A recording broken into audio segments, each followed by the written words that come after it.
ആദ്യമായി ഒരാൾ ഡ്രൈവിംഗ് പഠിക്കാൻ വരുമ്പോൾ എന്തെല്ലാം കാര്യങ്ങളാണ് ശ്രദ്ധിക്കേണ്ടത് അതിനെക്കുറിച്ചാണ് പറയാൻ ഉദ്ദേശിക്കുന്നത്. നമ്മുടെ വാഹനത്തിൻ്റെ മുഖ്യ നിയന്ത്രണോപാധികൾ എന്ന് പറയുന്നത് ആക്സിലറേറ്റർ, ബ്രേക്ക്, ക്ലച്ച്. അതിൽ ആക്സിലേറ്ററിലൊന്ന് കാല് വെച്ച്, ബ്രേക്കിൽ കാല് വെച്ച്, ക്ലച്ചിൽ കാല് വെച്ച്. ഇത് മൂന്നുമാണ് നമ്മുടെ വാഹനത്തിൻ്റെ നമ്മൾ കാലുകൊണ്ട് പ്രവർത്തിപ്പിക്കുന്നത്. ഇത് മൂന്നും. പിന്നെ നമ്മൾ ഉള്ളതാണ് മേജർ കൺട്രോളിൽ വരുന്നതാണ് സ്റ്റിയറിംഗ് വീല്. ഇതിന് സാധാരണ നമ്മൾ സ്റ്റിയറിംഗ് എന്ന് പറയും. ഇതിന്റെ ശരിയായ പേരാണ് സ്റ്റിയറിംഗ് വീല്. അത് കഴിഞ്ഞാൽ പിന്നെ വരുന്നതാണ് ഇത്. ഇതെന്താണെന്നറിയോ? Gear shift lever. അതായത് ഗിയർ ലിവർ എന്ന് നമ്മൾ പറയണത് സാധാരണ പറയാം, പക്ഷെ ഗിയർ ഷിഫ്റ്റ് ലിവർ എന്നാണ് ഇതിന്റെ ശരിയായ പേര്. ഇതെന്താണെന്നറിയോ? ഹാൻഡ് ബ്രേക്ക് അല്ലെങ്കിൽ പാർക്ക് ബ്രേക്ക്. ഇതാണ് ഒരു വാഹനത്തിന്റെ മുഖ്യ നിയന്ത്രണോപാധികൾ, അതായത് മേജർ കൺട്രോൾസ് എന്ന് പറയും. അപ്പൊ ഇതില് ആക്സിലറേറ്ററും കാല് വെക്കേണ്ടത് എങ്ങനെയാണ്? വലത് കാലിന്റെ ഉപ്പൂറ്റി താഴെ കൊള്ളുന്ന രീതിയിൽ വലത് ഉപ്പൂറ്റി താഴെ കൊള്ളിച്ചിട്ട് മോളറ്റം മാത്രം നമ്മുടെ തള്ളവിരൽ വരുന്ന ഭാഗമാണ് ആക്സിലേറ്ററിൽ വെക്കേണ്ടത്. അങ്ങനെ വെച്ചു. ഇനി ബ്രേക്കും ഒന്ന് കാല് വെച്ച്, ബ്രേക്കിലും അതേപോലെ തന്നെ ബ്രേക്കിൽ കാല് വെച്ചിട്ട് ഇനി ആക്സിലേറ്ററിലേക്ക് വെക്കുമ്പോൾ ഇങ്ങനെ വെക്കുന്നത് ഇങ്ങനെ എടുത്ത് മാറ്റണം, അടി മാറാതെ അങ്ങനെ വെച്ച് ആളുകൾ ഇങ്ങോട്ട് വെച്ച്. അതേപോലെ തന്നെ ഇതിന് പറയുന്നതാണ് പിവറ്റ് മെത്തേഡ്. ക്ലച്ചിൽ കാല് വെച്ചാ ക്ലച്ചിൽ നമ്മൾ ഈ പറഞ്ഞതിന് വിപരീതമാണ്. ക്ലച്ചിൽ ഒറ്റ ചവിട്ടാണ് നമ്മൾ ചവിട്ടേണ്ടത്, ഒറ്റ പ്രസ് ചെയ്യുന്നത്. ക്ലച്ച് റിലീസ് ചെയ്യുമ്പോൾ നമ്മുടെ വണ്ടിയുടെ മൂവ്മെന്റ് അനുസരിച്ച് മെല്ലെ എടുക്കണം. അപ്പോൾ ഇതിന്റെ ഇപ്പൊ ഈ 6 മനസ്സിലായോ? എന്തൊക്കെയാണ്? Accelerator, brake pedal, clutch pedal, gear shift lever, park brake അല്ലെങ്കിൽ ഹാൻഡ് ബ്രേക്ക്. ഇനി ആണെന്നറിയോ, സ്റ്റിയറിങ്ങിനോടനുബന്ധിച്ചുള്ളതൊക്കെയാണ് പറയുന്നത്. ഇതെന്താണ്? ഇത് പറഞ്ഞു. ഹോൺ എന്ത് ചെയ്യുമ്പോഴാണ്? അത് അമർത്തിയാൽ ഹോൺ അടിക്കും. ആ ലിവർ ഇതിൽ നിന്നാണിത്. ആ ലിവർ എന്തിന്റെയാണ്? അത് നമ്മള് റൈറ്റ് ലെഫ്റ്റും സിഗ്നല് താഴേക്ക് ഇടുന്നത് റൈറ്റ് തിരിയുമ്പോ ന്യൂട്രൽ, സെന്റർ ന്യൂട്രൽ. മേളിലേക്ക് ഇട്ട് കഴിഞ്ഞാല് ലെഫ്റ്റ് തിരിയാനുള്ള സിഗ്നല്. ഇനി അത് മിഡിലേക്ക് കൊണ്ടുവന്നാല് ഓഫായി. ഇനി അത് പതുക്കെ ഒന്ന് റൈറ്റിലേക്ക് തിരിച്ചേ, അത് അറ്റം പിടിച്ചൊന്ന് തിരിച്ചേ, ഒരു സ്റ്റെപ്പ് വലത്തേക്ക്. ഇപ്പൊ നമ്മൾ എന്താണെന്ന് അതൊരു സ്റ്റെപ്പ് തിരിക്കുമ്പോൾ പാർക്ക് ലൈറ്റ് കത്തും. രാത്രി സമയങ്ങളൊക്കെ എവിടെയെങ്കിലും പാർക്ക് ചെയ്യുമ്പോൾ ഇടുന്നതാണ് പാർക്ക് ലൈറ്റ്. ഇനി ഒരു സ്റ്റെപ്പും കൂടി തിരിച്ചേ, അത് ഹെഡ് ലൈറ്റ്. ഇനി അത് ഇങ്ങോട്ട് ഓഫ് ചെയ്തേ. ഇനി അതില് ആ ലിവർ ഒന്ന് ഇങ്ങോട്ട് സ്റ്റിയറിങ്ങിനോട് അടുപ്പിച്ചത് ഇങ്ങനെ ഒന്ന് അടുപ്പിച്ചേ, വിട്ടേക്ക്. അതെന്താണെന്ന് വെച്ചാൽ പാസ് ലൈറ്റ് എന്ന് പറയും. പാസ് ലൈറ്റ് എന്ന് പറയുന്ന ഒരു സിഗ്നൽ ഒന്നുമല്ല.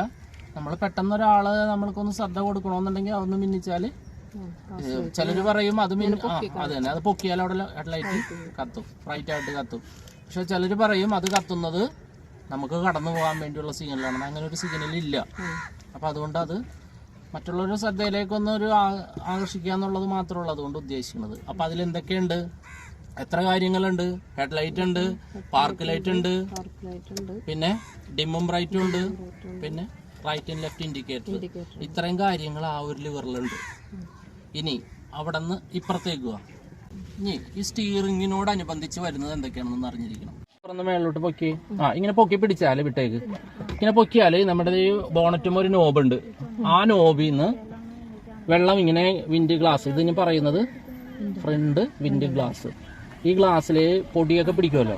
അപ്പൊ ഈ പൊടിയൊക്കെ പിടിക്കുമ്പോൾ നമുക്ക് ഇറങ്ങിച്ചെന്ന് തുടക്കാന്ന് പറഞ്ഞാൽ സാധ്യമല്ല. അപ്പൊ അതുകൊണ്ട് എന്ത് ചെയ്യും, നമ്മൾ ഇതിങ്ങനെ പൊക്കി കഴിയുമ്പോൾ ആ നോസിൽ നിന്ന് വെള്ളം ഇങ്ങനെ പമ്പ് ചെയ്യും. ആ പമ്പ് ചെയ്ത് കഴിഞ്ഞാൽ ഗ്ലാസ്സിൽ വരുമ്പോൾ വൈപ്പർ ഓട്ടോമാറ്റിക്കായിട്ട് അതിനെ തുടച്ച് മാറ്റിക്കോളും. അതിനുള്ളതാണിത്. അപ്പോൾ ഇതിൽ വൈപ്പർ ഉണ്ട്. വൈപ്പർ വിൻഡ് ഗ്ലാസ് ക്ലീൻ ചെയ്യാനുള്ള ഇതും കൂടി ഇതുമ്പോൾ തന്നെയാണ്. ഇത്തരം കാര്യങ്ങൾ അതിൽ മനസ്സിലാക്കുക. ഇതിന് പറയുന്ന പേരാണ് ഡാഷ്ബോർഡ്. ഈ ഡാഷ്ബോർഡിൽ വരുന്നത് നോക്കുക. അതെ, ഇവിടെ നോക്കിയേ. ഇതാണ് നമ്മുടെ വണ്ടിയുടെ സ്പീഡ് കാണിക്കുന്ന സ്പീഡോമീറ്റർ. സ്പീഡ് വരുന്നതനുസരിച്ച് സൂചി ഇങ്ങനെ കയറി വരും.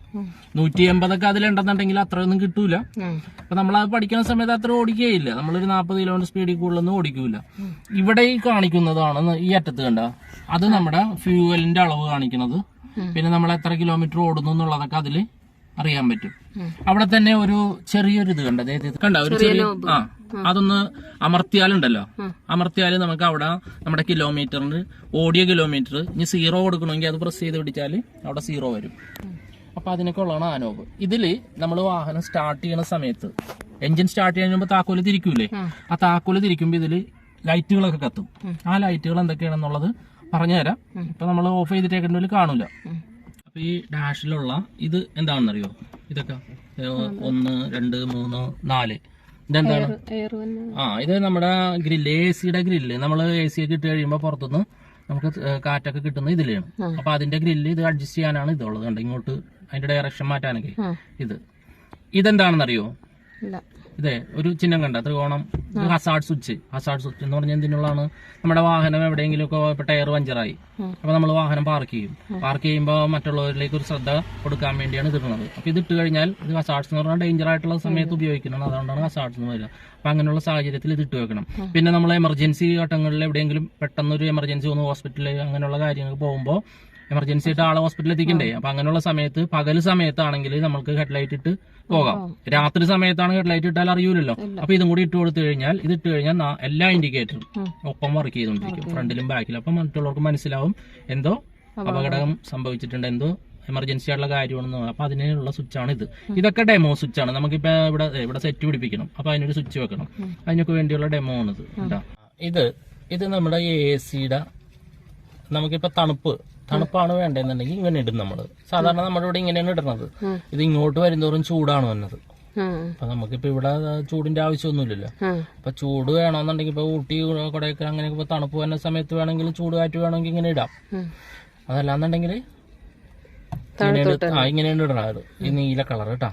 ഇത് അതേപോലെ തന്നെ ഇത് AC ഇട്ടാലും നമുക്ക് വർക്ക് ചെയ്യണമെന്നുണ്ടെങ്കിൽ ഫാനും കൂടി ഓൺ ആക്കണം. ഇതാണ് AC-യുടെ സ്വിച്ച്. ആ സ്വിച്ച് കണ്ടോ, A/C എന്നിട്ട് വെച്ചാണ്. അതിടുമ്പോൾ അവിടെ ലൈറ്റും കത്തും. എന്നിട്ട് ഇത് ഇങ്ങനെ തിരിച്ചു കൊടുക്കുന്നതനുസരിച്ചാണ് സ്പീഡ് വരുന്നത്. അപ്പൊ അതിനുള്ളത് ഇതെന്താണെന്നറിയോ? AC-യുടെ ഡയറക്ഷൻ നമുക്ക് എങ്ങോട്ട് വേണം, കാലിന് വേണോ തലക്ക് വേണോ, അതിനുള്ളതാണ് ഇത്. ഇനി മഴക്കാലത്ത് ഇത് തിരിച്ച് ഇങ്ങനെ കൊണ്ടുവരും നമുക്ക് ഡയറക്ഷൻ. നമുക്കിത് ഇത് തിരിക്കുന്നതനുസരിച്ച് ഇത് കണ്ടത് ഇപ്പൊ ഇങ്ങനെ ഇട്ടു. അപ്പൊ ഇത് താഴേക്കും കിട്ടും, കുറച്ച് മുകളിലേക്കും കിട്ടും. സാധാരണ നമ്മൾ ഇങ്ങനെ ഇടാറ്. ഇത് ആകുമ്പോ നമുക്ക് ഇവിടെ നിന്ന് ഇങ്ങോട്ട് കിട്ടും, മുകളിലേക്ക് കിട്ടും. അപ്പൊ ഇത് മഴക്കാലത്ത് നമ്മൾ തിരിച്ച് ഇങ്ങനെ കൊണ്ടുവരും. ഇങ്ങനെ കൊണ്ടുവരുന്ന എന്തിനാണെന്നറിയോ? ഇതിപ്പോ ഫ്രണ്ട് മാത്രം കിട്ടുള്ളൂ. അപ്പൊ മഴക്കാലത്ത് നമ്മള് ഇതിലിരുന്ന് ശ്വസിക്കുമ്പോ ചൂടായിരിക്കില്ലേ, പുറത്ത് തണുപ്പുമായിരിക്കും. അപ്പൊ ഗ്ലാസ്സിൽ മൂടൽ വരും. അപ്പൊ ഇത് ഇട്ട് കഴിഞ്ഞാല് ഇവിടെ നിന്നുള്ള തണുപ്പ് അങ്ങോട്ട് അടിച്ചു കഴിഞ്ഞാൽ ഗ്ലാസ് ക്ലീൻ ആയിരിക്കും. അതിനുള്ളതാണ് അത്. പിന്നെ ഇത് നമ്മൾ AC ഇട്ടേക്കുന്ന സമയത്ത് ഇതായിരിക്കും നമ്മൾ ഇടണത്. ഈ പോയിന്റിൽ ഈ U കണ്ട. അപ്പൊ ഈ വണ്ടിയുടെ ഉള്ളിൽ തന്നെ ഇങ്ങനെ റൊട്ടേറ്റ് ചെയ്തുകൊണ്ടിരിക്കും.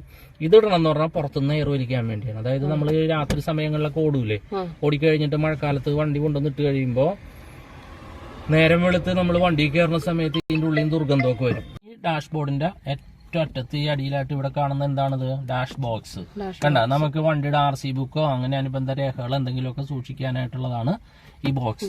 അപ്പൊ ഇത്രയും കാര്യങ്ങളാണ് ഫ്രണ്ടിൽ ഡാഷ്ബോർഡുമായിട്ട് ബന്ധപ്പെട്ടുള്ളത്. അതേപോലെ തന്നെ ഇതിന്റെ നേരെ മുകളിൽ കാണുന്ന ഇതെന്താണ്? Top light. നമ്മുടെ ഡോറ് ഇപ്പൊ ശ്രദ്ധിച്ചോട്ടാ, ഡോറ് തുറന്നു, ആ ലൈറ്റ് കത്തി. ഞാൻ അടച്ചു, പക്ഷെ അത് ഫുള്ളായിട്ട് അടഞ്ഞിട്ടില്ല. എന്നാലും ഡോറ് തുറന്നു പോകുന്നില്ല. പക്ഷെ ഡോർ അടഞ്ഞിട്ടുണ്ടോ എന്നുള്ളതിന് ഇത് നോക്കി, ഇത് കത്തിക്കിടപ്പുണ്ടെങ്കിൽ അതിന്റെ അർത്ഥം ഡോർ അടഞ്ഞിട്ടില്ല കേട്ടോ. ഇതൊക്കെയാണ് അതിൽ നിന്ന് മനസ്സിലാക്കേണ്ടത്. മറ്റൊരു വീഡിയോ ആയിട്ട് നമുക്ക് വീണ്ടും കാണാം. താങ്ക്